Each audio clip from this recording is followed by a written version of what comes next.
Dr. Sophia Patel's eyes stung from the salt water and sweat that dripped from her brow as she descended into the darkness.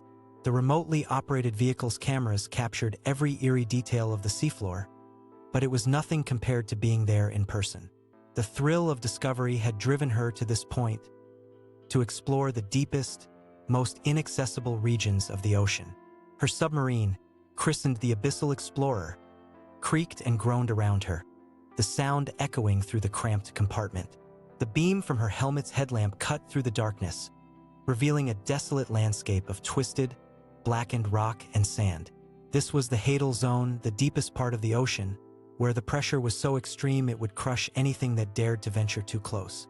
Sophia's excitement turned to unease as the seafloor began to slope upward, forming a gentle hill that stretched into the darkness. Shouldn't be here. The maps, the sonar readings, everything had indicated a flat, featureless plain. Yet, here it was, a structure of some kind, looming like a monolith from the darkness. The submarine's engines hummed softly as Sophia guided the vessel closer to the mysterious structure. The rock face loomed larger, its surface etched with strange symbols that seemed to shift and writhe like living things. Sophia's skin crawled as she realized that these were no natural formations.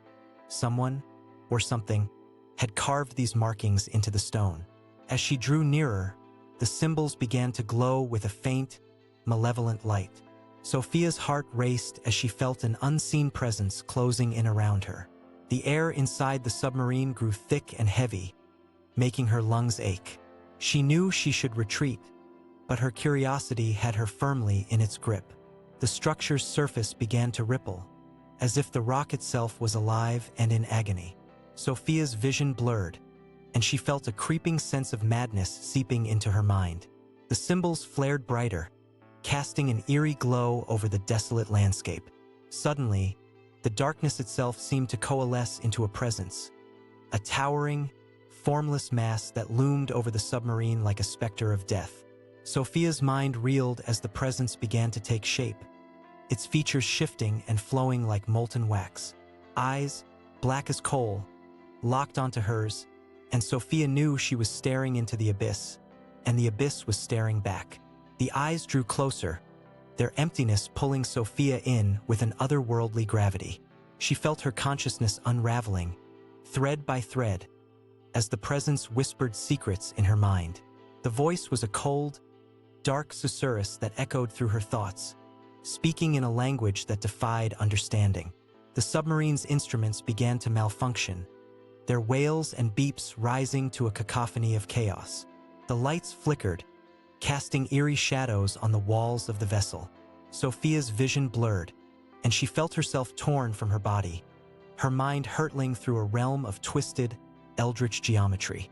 In this nightmarish expanse, Sophia saw visions of ancient civilizations, their cities sunken and forgotten, their people devoured by eldritch horrors that lurked beyond the veil of reality. She saw the birth of the universe, and the terrible, formless things that lurked beyond the boundaries of time and space. The presence whispered secrets of the old ones, ancient deities that slumbered in the depths, waiting for the stars to align in a constellation of madness. Sophia's mind reeled as she glimpsed the awful truth. The universe was a fragile, brittle thing, and humanity was but a fleeting thought in the minds of the elder gods. As the presence continued to whisper its forbidden truths, Sophia's mind began to shatter, her grip on reality tenuous at best. The submarine's hull creaked and groaned, the metal screaming in protest as the pressure outside grew unbearable. The darkness closed in, and Sophia knew she was doomed to join the chorus of the damned, forever trapped in this abyssal realm of madness. The presence drew closer, its cold, dark energy enveloping Sophia like a shroud. She felt her mind fragmenting, her thoughts disintegrating into a maelstrom of madness. The symbols on the structure's surface pulsed with an otherworldly power, as if they were a key to unlock the gates of sanity.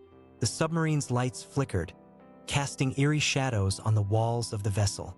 Sophia's vision blurred, and she saw herself reflected in the darkness, her eyes black as coal, her skin gray as the stone that surrounded her.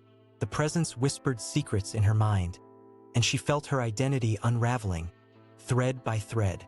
Suddenly, The darkness exploded into a kaleidoscope of colors, a maddening tapestry of patterns that danced across the walls of the submarine. Sophia's mind reeled as she stared into the abyss, and the abyss stared back, its gaze burning with an eldritch power. The submarine's hull groaned, the metal screaming in protest as the pressure outside continued to build.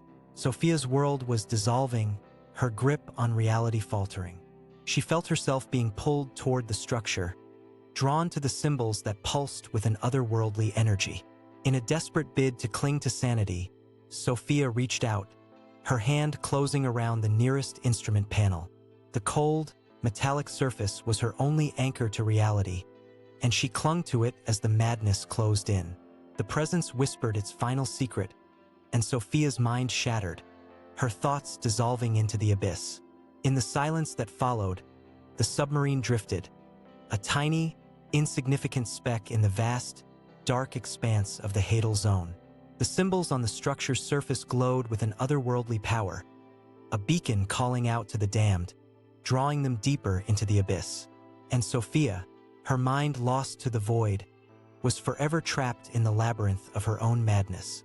The darkness outside the submarine's windows seemed to writhe and twist, as if alive. The silence was oppressive, punctuated only by the faint creaks and groans of the vessel's hull. The instruments, once screaming with warnings and alarms, now lay still and silent, their screens dark and unresponsive. Sophia's hand remained clutched around the instrument panel, her knuckles white with tension. Her eyes, once bright and inquisitive, now stared blankly into the void, their sparkle extinguished by the abyssal horrors she had glimpsed. Time lost all meaning in the Hadal zone, and Sophia's sense of self began to unravel further with each passing moment. Her mind, once a keen and curious instrument, was now a shattered mirror, its fragments reflecting only madness and despair. The symbols on the structure's surface continued to glow, their malevolent power drawing the submarine deeper into the abyss. The vessel drifted, a helpless pawn in a cosmic game of horror and despair. As the darkness closed in, its tendrils wrapping around Sophia's fragile mind like a shroud. In the darkness, whispers began to echo, faint at first, but growing louder with each passing moment.